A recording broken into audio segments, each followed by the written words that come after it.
Breaking news. Nepal భవిష్యత్పై ఇంకా అనిశ్చితి కొనసాగుతూనే ఉంది. నేపాల్లో రాజకీయ అనిశ్చితి ఇంకా కొనసాగుతూనే ఉంది. అత్యవసర పరిస్థితులు ఇంకా కంటిన్యూ అవుతూనే ఉన్నాయి. కొన్ని చోట్ల కర్ఫ్యూని కొన్ని గంటల పాటు సడలించడం, మళ్ళీ కర్ఫ్యూని విధించడం లాంటివి చేస్తూ ఉన్నారు. దీంతో ప్రస్తుతం కొంత శాంతియుత పరిస్థితులు వస్తున్నట్టుగా కనిపిస్తూ ఉన్నా నివురుగప్పిన నిప్పులానే కనిపిస్తుంది. ఎప్పుడైతే సోషల్ మీడియాపై నిషేధం విధించారో ఓలీ ప్రభుత్వానికి వ్యతిరేకంగా పెద్ద ఎత్తున ప్రజల్లో, జంజీలో, నేతల్లో ఆందోళన వ్యక్తమైంది. రోడ్లపైకి వచ్చి ఆందోళన చేశారు. ఆ తర్వాత సోషల్ మీడియాపై నిషేధాన్ని ఎత్తివేసినప్పటికీ ఆందోళనను విరమించలేదు. సోషల్ మీడియాపై విధించిన నిషేధంపై పెళ్లుబిక్కిన ఆందోళన కాస్త అవినీతిపైకి మళ్ళింది. ప్రభుత్వం అక్కడ పూర్తిస్థాయి అవినీతిలో కూరుకుపోయింది అంటూ మంత్రులపైన, ప్రధాని నివాసం పైన దాడులకు పాల్పడడంతో మంత్రులు, ప్రధాని అక్కడి నుంచి రాజీనామాలు చేసి పారిపోవలసిన పరిస్థితి వచ్చింది. మరి ఇప్పుడు నేపాల్ ప్రధానిగా ఎవరు బాధ్యతలు తీసుకోవాలి అన్న దానిపై ఇప్పుడు ప్రతిష్టంభన కొనసాగుతోంది. జంజీ నేతలు ఇప్పుడు చెబుతూ ఉన్నారు, సుశీల్ కర్కే మాజీ చీఫ్ జస్టిస్ని ప్రధానిగా బాధ్యతలు అప్పగించాలి, దేశ పగ్గాలు ఆవిడ చేతిలో పెట్టాలి అంటూ పెద్ద ఎత్తున డిమాండ్లు వినిపించాయి. దీంతో నేపాల్ సైన్యాధ్యక్షుడు కూడా రంగంలోకి దిగారు. నేపాల్ ప్రెసిడెంట్ కూడా రంగంలోకి దిగారు. జంజీ నేతలతో చర్చలు జరిపారు. సుశీల్ కర్కేని ప్రధానికి అప్పగించడానికి దాదాపు పరిస్థితులు అనుకూలంగా వస్తున్న నేపథ్యంలో మరికొంతమంది పేర్లు తెరపైకి వచ్చాయి. ఆ సమయంలో జంజీ నేతల్లోనే చీలిక ఏర్పడింది. జంజీ నేతల్లోనే ఒక వర్గం వాళ్ళు సుశీల్ కర్కేని ప్రధానిగా బాధ్యతలు అప్పగించాలి అంటూ చెబుతూ ఉంటే మరికొంతమంది మాత్రం వ్యతిరేకిస్తున్న పరిస్థితి కనిపిస్తుంది. ఏకాభిప్రాయం మాత్రం రావడం లేదు. ఇప్పటికే ఆ దేశ అధ్యక్షుడు జంజీ నేతలతో ఒకసారి సమావేశమయ్యారు. ఆ సమావేశంలోనూ ఏకాభిప్రాయం రాలేదు. ఇప్పుడు నేపాల్లో ఏకాభిప్రాయం దిశగా చర్చలు జరుగుతున్నాయి. ఒకవైపు ఏకాభిప్రాయం దిశగా చర్చలు జరుగుతూ ఉంటే మరోవైపు కర్ఫ్యూ వాతావరణం కూడా, చాలా ప్రాంతాల్లో కర్ఫ్యూ వాతావరణం ఇంకా కొనసాగుతుంది. కొన్ని గంటల పాటు అప్పుడప్పుడు అత్యవసర వస్తువులు కొనుగోలు చేయడానికి కర్ఫ్యూను సడలిస్తున్న పరిస్థితి కనిపిస్తుంది. అదే సమయంలో చాలామంది ఖైదీలు ఈ ఆందోళనలను ఆసరాగా చేసుకుని చాలామంది ఖైదీలు తప్పించుకుని పారిపోయారు. ఖైదీలపై కూడా కాల్పులు జరిపారు. 2 ఖైదీలు కూడా చనిపోయారు. దీంతో మొత్తం ఈ అల్లర్లలో చనిపోయిన వారి సంఖ్య 51కి పైగా ఉన్నట్టుగా తెలుస్తోంది. కొంతమంది భారత్లో కూడా ప్రవేశించారు ప్రాణాలు కాపాడుకోవడానికి. మరోవైపు అక్కడ ఉన్న తెలుగు వారిని కూడా సురక్షితంగా తీసుకుని రావడానికి ఇక్కడ ఉన్న ప్రభుత్వాలు ప్రయత్నం చేశాయి. నారా లోకేష్ కూడా అక్కడికి ప్రత్యేక విమానంలో తెలుగు వారిని మన రాష్ట్రాలకు తీసుకొచ్చిన పరిస్థితి కూడా కనిపిస్తుంది. ఇప్పుడు నేపాల్ రాజకీయ భవిష్యత్ ఏంటి, ఎవరు నేపాల్ ప్రధానిగా బాధ్యతలు చేపట్టబోతున్నారు అనేది. అయితే రాజ్యాంగ పరిధిలో ఈ సంక్షోభానికి రాజ్యాంగ పరిధిలో పరిష్కారాన్ని కనుగొనాలి అని నేతలు ప్రయత్నాలు చేస్తూ ఉన్నారు. ఎవరి డిమాండ్లు వాళ్ళు వినిపిస్తూ ఉన్నారు. ఎవరి డిమాండ్లు వాళ్ళు వినిపిస్తూ ఉంటే ఆ డిమాండ్లకు అనుగుణంగా అక్కడ పరిష్కారం వెళితే అది రాజ్యాంగ సంక్షోభానికి దారితీసే అవకాశం ఉంటుంది. కానీ ఇక్కడ తీసుకునేటటువంటి చర్య, చూడాల్సినటువంటి పరిష్కారం రాజ్యాంగ సంక్షోభానికి దారితీయకుండా ఉండే విధంగా ఈ సంక్షోభానికి పరిష్కారాన్ని కనుగొనాలి. అంటే రాజ్యాంగబద్ధమైనటువంటి పరిష్కారాన్ని ఇక్కడ కనుగొనాలి. ఒకవేళ ఎవరినైనా ప్రధానిగా ఎన్నుకొని వాళ్ళకి ప్రధాని పగ్గాలు అప్పగిస్తే 6 నెలల లోపు వాళ్ళు ఎన్నిక కావాల్సి ఉంటుంది అని నేపాల్ రాజ్యాంగం చెబుతుందని నిపుణులు చెబుతున్నారు. ఒకవేళ అలా కాకుండా పూర్తిగా ఎన్నికలకు వెళితే, పూర్తిగా నేపాల్ పార్లమెంట్ని రద్దు చేసి ఎన్నికలకు వెళితే నిజానికి అలాంటి సందర్భంలో ప్రెసిడెంట్ రూల్ వస్తుంది. ప్రస్తుతం అక్కడ సైన్యం ఆధీనంలో ఉంది. మొత్తం పాలనంతా కూడా సైన్యం కనుసన్నల్లో ఉంది. ఇలాంటి సమయాల్లో ఎమర్జెన్సీని విధిస్తారు. రాష్ట్రపతి పాలన అక్కడ విధిస్తారు. సైన్యం చేతిలో, రాష్ట్రపతి చేతిలో పాలనంతా కూడా ఉంటుంది. సో అక్కడ రాజ్యాంగబద్ధమైనటువంటి పరిష్కారాన్ని కనుగొనాలి అనే విధానంలో ముందుకు వెళుతూ ఉన్నారు. కాబట్టి ఆ రాజ్యాంగబద్ధమైనటువంటి పరిష్కారం ఏ విధంగా ఉంటుంది? నిజానికి ఒకవేళ సుశీల్ కర్కే కానీ ఎవరికైనా ప్రధానిగా బాధ్యతలు అప్పగిస్తే తదుపరి ఏర్పడే ప్రభుత్వం ఆమెకు మద్దతు ఏ విధంగా ఉంటుంది? పార్లమెంట్లో మద్దతు నిరూపించుకోవాల్సి ఉంటుంది. అక్కడ ఎటువంటి రాజకీయ అనుభవం లేదు. ఇటు జంజీ నేతలు మాత్రం ఆమెను ప్రధానిగా అప్పగించమంటున్నారు. కాబట్టి ఒకవేళ అప్పగిస్తే రేపు బల నిరూపణ సమయంలో మిగిలిన వాళ్ళు సుశీల్ కర్కేకి మద్దతుగా ఉండాల్సినటువంటి పరిస్థితి ఉంటారా లేదా, మళ్ళీ అది ఎటువంటి రాజకీయ సంక్షోభానికి దారితీస్తుందనే అనుమానాలు కూడా వ్యక్తమవుతున్నాయి. ఒకవేళ సుశీల్ కర్కేకి ఏ ఒక్కరికో అక్కడ ప్రధానిగా బాధ్యతలు అప్పగిస్తే 6 నెలల లోపు ఎన్నికలు నిర్వహిస్తే ఆ ఒక్కరు మాత్రం ఎన్నిక అయి పార్లమెంట్కి వెళ్లాల్సిన అవసరం ఉంటుంది. ఒకవేళ ఆ ఒక్కరు ఎన్నికై పార్లమెంట్కి వెళితే పార్లమెంట్లో ప్రధానిని ఎన్నుకునేటటువంటి హక్కు ఎవరికి ఉంటుందంటే పార్లమెంట్లో ఉన్న సభ్యులకు ఉంటుంది. సో ఆ ఒక్కరికి ఆ తర్వాత మద్దతు లేకపోతే అది రాజ్యాంగ సంక్షోభానికి మరోసారి ప్రభుత్వం కుప్పకూలిపోయే పరిస్థితులకు దారితీసే అవకాశం ఉంటుంది అని నిపుణులు చెప్తున్నారు. సో ఇప్పుడు మొత్తం ఎన్నికలు నిర్వహిస్తారా? తాత్కాలిక ప్రధానిగా ఎవరో ఒకరి చేతిలో పెట్టేదానికి అంటే రాష్ట్రపతి పాలన విధించి ఎన్నికలు వచ్చేంత వరకు రాష్ట్రపతి పాలన విధించి ఆ తర్వాత రాజ్యాంగబద్ధంగా ఎన్నికలకు వెళ్ళి ఒక ప్రజాప్రభుత్వాన్ని ఏర్పాటు చేయాలా అనే విషయంపై ఆలోచిస్తున్నారు. కానీ దానికి జెన్సీ నేతలు మాత్రం ఒప్పుకోవడం లేదు. మేము సూచించినటువంటి వ్యక్తికి ఆ ప్రధాని బాధ్యతలు అప్పగించండి, ప్రధాని పగ్గాలు అప్పగించండి, మేము ఆవిడ్ని గెలిపించుకుంటాం, ఆ వ్యక్తిని గెలిపించుకుంటాం, పార్లమెంట్కి పంపిస్తామని. ఒకవేళ ఆ ఒక్కరిని ఎన్నుకుని పార్లమెంట్కి పంపిస్తే మిగిలిన సభ్యులు రేపు పార్లమెంట్లో ఆమెకు మద్దతు తెలపాల్సినటువంటి అవసరం, ఆమె చెప్పిన మాట వినాల్సినటువంటి పరిస్థితులు ఉండకపోవచ్చు. సో ఎటువైపుకి వెళుతోంది అనే ఒక చర్చ జరుగుతుంది. అందుకే ఇక్కడ ఇంకా నేపాల్ రాజకీయ భవిష్యత్తు అనిశ్చితిలో కొనసాగుతూనే ఉంది. మా అసిస్టెంట్ ఎడిటర్ రామ్దాస్ మనకు అందుబాటులో ఉన్నారు. ప్రస్తుతం నేపాల్లో ఉన్న పూర్తి పరిస్థితులపై మీకు సమాచారం అందించడానికి.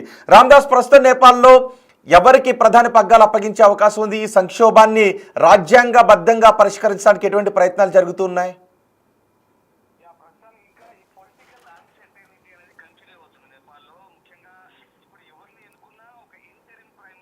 మాత్రమే కొనసాగుతారు, అంటే తాత్కాలిక ప్రధానిగా మాత్రమే కొనసాగే అవకాశం ఉంది. ఇందులో ప్రధానంగా ప్రస్తుతానికి మాజీ చీఫ్ జస్టిస్ సుశీలా కర్కి పేరు వినిపిస్తుంది. 73 సంవత్సరాల సుశీలా కర్కి చాలా నిజాయితీ పర్రాలుగా వివాద రహితురాలుగా ఉన్న వ్యక్తి. ప్రస్తుతానికి ఆమె వైపు ఎక్కువ మంది మొగ్గు చూపుతున్నారు. జెన్జెడ్ కూడా ఆమె వైపు మొగ్గు చూపుతున్న పరిస్థితి. నేపాల్ కాంగ్రెస్ పార్టీ కూడా ఆమెకి సపోర్ట్ చేస్తామంటూ చెప్తున్న పరిస్థితి. మరోవైపు విద్యుత్ బోర్డు మాజీ ఎండి కుల్మన్ ఘీసింగ్ పేరు కూడా తెరపైకి వస్తుంది. వైపు అంటే ఇక్కడ సుశీలా కర్కి ఉన్న కొంత మైనస్ ఏంటంటే ఆమె అధిక వయస్కురాలు, 73 సంవత్సరాల పైన ఉంది. మనం ఇంత ఉద్యమం చేసి తిరిగి వృద్ధులకు అప్పగించడం ఏంటంటే ఒక వర్గం వాదిస్తుంది. దీంట్లోనే కొంత ఈ జెన్జీలో కొంత విభేదాలు వచ్చాయి. అలాగే న్యాయమూర్తులుగా పనిచేసిన వ్యక్తులు ప్రధానిగా అర్హులు కాదు అనే ఒక నిబంధన కూడా నేపాల్లో ఉంది. అయితే అవన్నీ పక్కన పెట్టి ఇప్పుడు తాజాగా ఈ ప్రజా ఉద్యమంగా మారిన నేపథ్యంలో ఈమెని ప్రధానిగా ఎన్నుకోవాలనేది తాత్కాలిక సారథిగా ఆమెకు సంబంధించిన వ్యవహారం అయితే కొనసాగుతుంది. ప్రముఖంగా ఆమె పేరు కూడా వినిపిస్తున్న పరిస్థితి. అయితే ఓవైపు బాలేంద్ర షా, నేపాల్ ఖట్మండు మేయర్ పేరు కూడా వినిపించినప్పటికీ తాత్కాలిక ప్రధానిగా కొనసాగడానికి అతనికి అంత ఇంట్రెస్ట్ లేదని చెప్తున్నారు. ఆయన బెంగళూరులోనే చదువుకున్నారు. అలాగే ప్రస్తుతం ఖట్మండు మేయర్ గా కూడా కొనసాగుతుంది. ఉద్యమాన్ని చాలా ఊపు తీసుకొచ్చిన వ్యక్తి. సో ఈ ముగ్గురు పేర్లు ప్రధానంగా వినిపించాయి. కానీ ఓవరాల్ గా సుశీల కర్కి వైపే మొగ్గు చూపుతున్నట్టుగా కనిపిస్తుంది. ఆమె పేరుని ఎక్కువ మంది ప్రతిపాదిస్తున్నారు. అలాగే రామ్దాస్, ఇక్కడ ఈ సమస్యకు పరిష్కారాన్ని రాజ్యాంగబద్ధమైన పరిష్కారాన్ని కనుగొన్న దిశగా ముందుకు వెళుతున్నాం ఈ సంక్షోభానికి అని అంటూ ఉన్నారు. సో జెన్జీ నేతలు ఎక్కువగా ఉన్నారు, లేదంటే ఆందోళనకారులు ఎక్కువగా ఉన్నారు కదా అని ఎవరినో వాళ్ళు సూచించిన వ్యక్తి చేతిలో ప్రధాన పగ్గాలు పెట్టి 6 నెలల్లో ఆ ఒక్కరికి ఎన్నికలు నిర్వహించి పార్లమెంట్కి పంపిస్తే పార్లమెంట్లో మిగిలిన సభ్యులు మద్దతు ఇవ్వకపోతే అక్కడ మరోసారి ఒక పెద్ద రాజ్యాంగ సంక్షోభం వచ్చేటువంటి అవకాశం ఉంటుంది. సో దీనికి రాజ్యాంగ పరిధిలో సంక్షోభాన్ని ఎలా సూచించే అవకాశం ఉంటుంది? ఏకాభిప్రాయం ఎందుకు కుదరడం లేదు?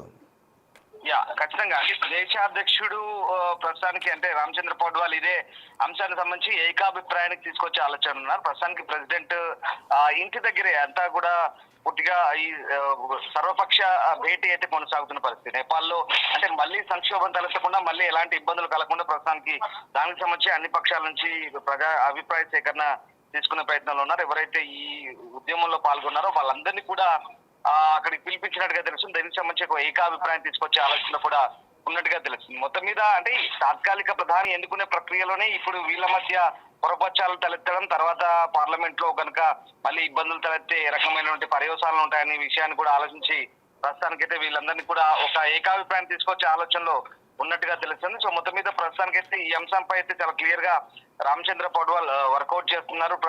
మాజీ అధ్యక్షుడు ఆయన కూడా రిజైన్ చేశారు. సో అంటే ఇప్పటికే రాజకీయ నాయకుల మీద పూర్తిగా నేపాల్ యూత్ కి అయితే ఒక రకమైనటువంటి ఏవగింపు, ఒక రకమైనటువంటి వ్యతిరేక భావన కలిగింది. అవన్నింటినీ అధిగమించి ఇంత దాకా వచ్చాం. మళ్ళీ ఈ సంక్షోభం ఏంటి, కొత్త సంక్షోభం ఏంటి, దీన్ని పరిష్కరించుకోవాలని సూచిస్తున్నట్టుగా తెలుస్తుంది. ఏదేమైనా ఇది ఒక పొలిటికల్ అన్సర్టనిటీ. ప్రస్తుతానికైతే ఈ పరిణామాలకు సంబంధించి మిగతా దేశాలు కూడా, కొంత చుట్టుపక్కల దేశాలు, చైనా కావచ్చు, ఇండియా కావచ్చు, అలాగే బంగ్లాదేశ్ ఇలాంటి దేశాలన్నీ కూడా ఆసక్తిగా గమనిస్తున్న పరిస్థితి కనబడుతుంది. సో ఏదేమైనా ఇంకా హింస అయితే కంటిన్యూ అవుతుంది. నేపాల్లో ప్రస్తుతానికి కొనసాగుతున్న హింస నేపథ్యంలో అక్కడ తాజాగా ఈ పరిణామాలు కూడా మళ్ళీ ఇంకా ఆసక్తిని రేపుతున్నాయి. చూడాలి ఎలాంటి పరిణామాలు చోటు చేసుకుంటాయి. వీళ్ళంతా కూడా ఏకాభిప్రాయానికి వస్తారా, లేదా ఇలాంటి అనిశ్చిత ఇంకెన్ని రోజులు కొనసాగుతుంది, మరి ఎవరి జోక్యం ఉండబోతుంది ఇలా అనేది మాత్రం ఇప్పుడు అక్కడ అశాంతి పరిస్థితులు, బయట ఆందోళనలు, అశాంతి, కర్ఫ్యూ వాతావరణం, సడలింపు లాంటివి చోటు చేసుకున్నాయా? ప్రజల జీవనం ఇప్పుడు సాధారణ పరిస్థితులకు వస్తుందా? ప్రస్తుతానికి అయితే ఈ సోషల్ మీడియాపై నిషేధం ఎత్తివేసినప్పటికీ కూడా అగ్రహావేశాలు కట్టలు తెంచుకున్నాయి. తర్వాత జరిగిన పర్యవసానాలు అవన్నీ మనకు తెలిసిందే, దేశం మొత్తం వ్యాపించాయి హింసాత్మక ఘటనలు. ఇప్పటి వరకు అయితే 52 మందికి పైగా చనిపోయినట్టుగా తెలుస్తుంది. అనధికారికంగా ఇంకెక్కువ మంది చనిపోయి ఉంటారు. అలాగే దాదాపు ఒక 1500 మందికి పైగా గాయపడ్డ పరిస్థితి. సో ఇక్కడ అంటే తాజాగా ఈ హోటల్స్ కు రెస్టారెంట్ కు నిప్పటించారు ఒక భారతీయ మహిళ కూడా ప్రాణాలు కోల్పోయిన తెలిస్తే ఆమె యూపీకి చెందిన దంపతులు కఠ్మండుకు వెళ్లారు.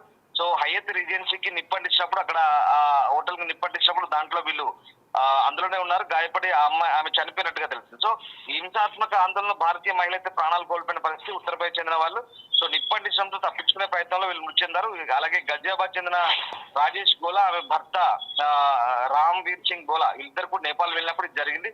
సో మొత్తం మీద జెన్జీ ఆందోళనకారులు ఈ అంటే మన ఇండియన్స్ కూడా టార్గెట్ చేసి ఒక బస్సును కూడా టార్గెట్ చేసినట్టుగా తెలుస్తుంది.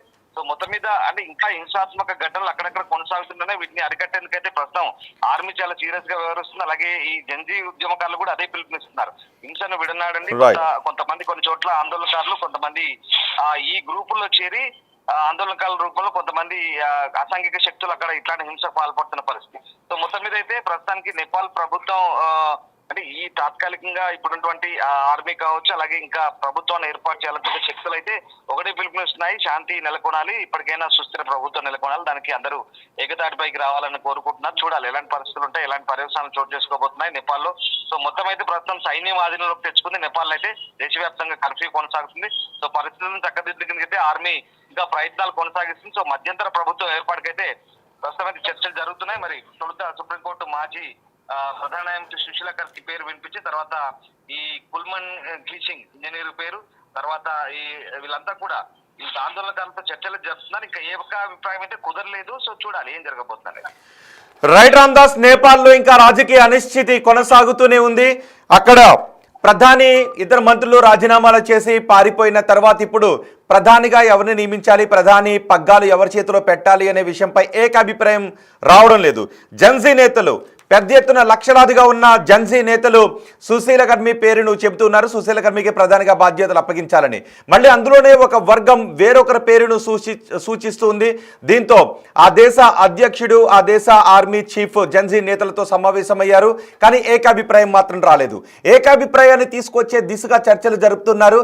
ఈ సంక్షోభానికి రాజ్యాంగబద్ధమైన పరిష్కారాన్ని కనుగొనాలి అనే ముందుకు వెళుతున్నారు. రాజ్యాంగబద్ధమైన పరిష్కారం కాకుండా ఏదో హడావిడిగానో లేదంటే ఆందోళనకారులు చెబుతున్నారు అని వాళ్ళ డిమాండ్స్కు తలగ్గో ఒక పరిష్కార మార్గాన్ని కనుక్కుంటే కొన్ని రోజుల వ్యవధిలోనే మరొక తీవ్రమైన రాజకీయ సంక్షోభానికి ఆ పరిష్కారం, ఆ తీసుకునే నిర్ణయం దారితీసే అవకాశం ఉంటుంది. కాబట్టి ఇప్పుడు తీసుకోబోయే నిర్ణయం రాబోయే రోజుల్లో ఎటువంటి రాజకీయ సంక్షోభానికి తలెత్తకుండా ఉండే విధంగా తీసుకోవాలి అని ఏకాభిప్రాయ సాధన దిశగా చర్చలు జరుపుతున్నారు. మరి చూద్దాం ఎవరు నేపాల్ ప్రధానిగా బాధ్యతలు తీసుకుంటారో, ఈ సంక్షోభానికి పరిష్కారం కనుగొనే దిశగా ఏ విధంగా చర్చలు జరుగుతాయో. సో మీరేమనుకుంటున్నారు?